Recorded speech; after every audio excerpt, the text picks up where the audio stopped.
और हमने देखा है किस तरीके से चीन के इशारे में नेपाल पिछले कुछ दिन से भारत के खिलाफ आग उगल रहा था, लेकिन भारत ने ऐसी सख्ती दिखाई कि नेपाल के होश ठिकाने आ गए। भारत के खिलाफ बयानबाजी करने वाले नेपाली पीएम केपी शर्मा ओली ने करीब 4 महीने बाद प्रधानमंत्री मोदी से बातचीत करने के लिए उन्हें मजबूर होना पड़ा। चीन की चाल फेल हो गई, उसके इरादे पर पानी फिर गया।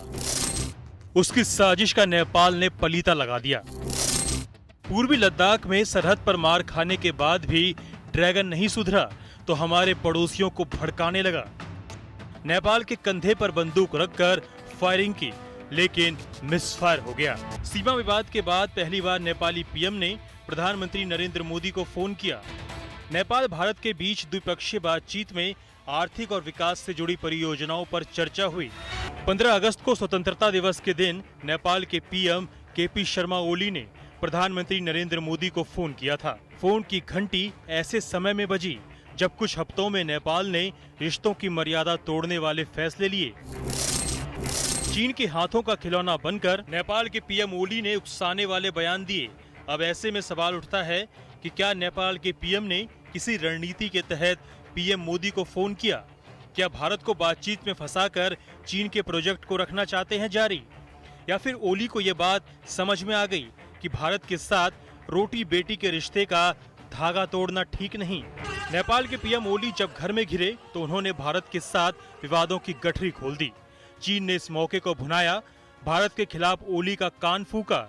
8 मई को रक्षा मंत्री राजनाथ सिंह ने लिपुलेख दर्रे को उत्तराखंड के धारचूला से जोड़ने वाली रणनीतिक सड़क का उद्घाटन किया तो ओली बिलबिला उठे। इसके बाद नेपाल ने लिपुलेख, काला पानी और लिम्पिया धुरा को अपना इलाका बताते हुए नया नक्शा जारी कर दिया। जून में नेपाल की संसद ने इस राजनीतिक नक्शे को मंजूरी भी दे दी। बिना आधार के नेपाल ने अपनी सीमा के विस्तार को नक्शे के जरिए दिखाया। हालांकि भारत ने कड़ा ऐतराज जताया और चीन का बिना नाम लिए हुए कहा कि नेपाल दूसरे के कहने पर ऐसा कर रहा है। ओली का जब इतने से मन नहीं भरा तो मर्यादा पुरुषोत्तम राम पर विवादित बयान दे दिया।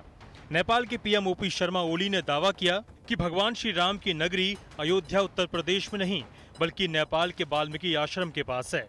उन्होंने कहा कि हम लोग आज तक इस भ्रम में हैं कि सीता का विवाह जिस राम से हुआ है वो भारतीय हैं। वो भारतीय नहीं बल्कि नेपाली ही हैं। हालांकि इस विवादित बयान पर ओली के खिलाफ भारत में जबरदस्त प्रतिक्रिया हुई। साथ ही ओली के खिलाफ नेपाल में भी लोगों ने आवाज बुलंद की।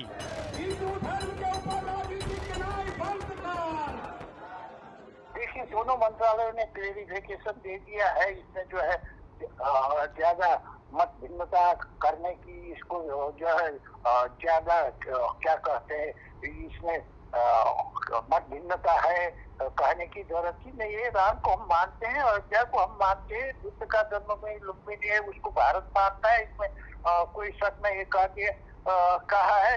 जहाँ तक दोनों देशों के बीच बुद्ध और राम का के बारे में सहयोग है, बुद्ध सर्किट की बात है, राम सर्किट की बात है, तो सहयोग की बात है। उसके बाद बुद्ध को भी राम को भी दोनों देश मानते हैं, दोनों देश श्रद्धा करते हैं। तो दोनों देश को जोड़ने की ये चीजें है। इसमें दोनों देशों को दूर रखने की, लेने की ये चीज ये नहीं है। ये तो दोनों देशों को नजदीक लाने की चीजें है जी। चीन की शय पर ओली एक के बाद एक गलती करते चले गए, लेकिन अपनी ही नेपाली कम्युनिस्ट पार्टी में भी ओली अलग थलग पड़ने लगे। उनकी पीएम की कुर्सी पर तलवार लटकने लगी। खबर आई कि चीन ने पर्दे के पीछे ओली को बचाने के लिए पूरी ताकत झोंक दी। फिलहाल ओली की कुर्सी तो बच गई, लेकिन बड़बोले ओली को यह तय करना होगा कि नेपाल का भविष्य भारत के साथ साथ चलने में है, न कि चीन के साथ,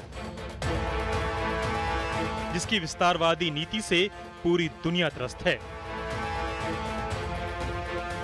गीता मोहन, दिल्ली, आज तक। नमस्कार, मैं हूं अंजना ओम कश्यप। हमें उम्मीद है ये वीडियो आपको पसंद आया होगा। लेटेस्ट खबरों के लिए यूं ही देखते रहिए आज तक, और इस वीडियो के पसंद आने पर लाइक, शेयर एंड सब्सक्राइब करना ना भूलें।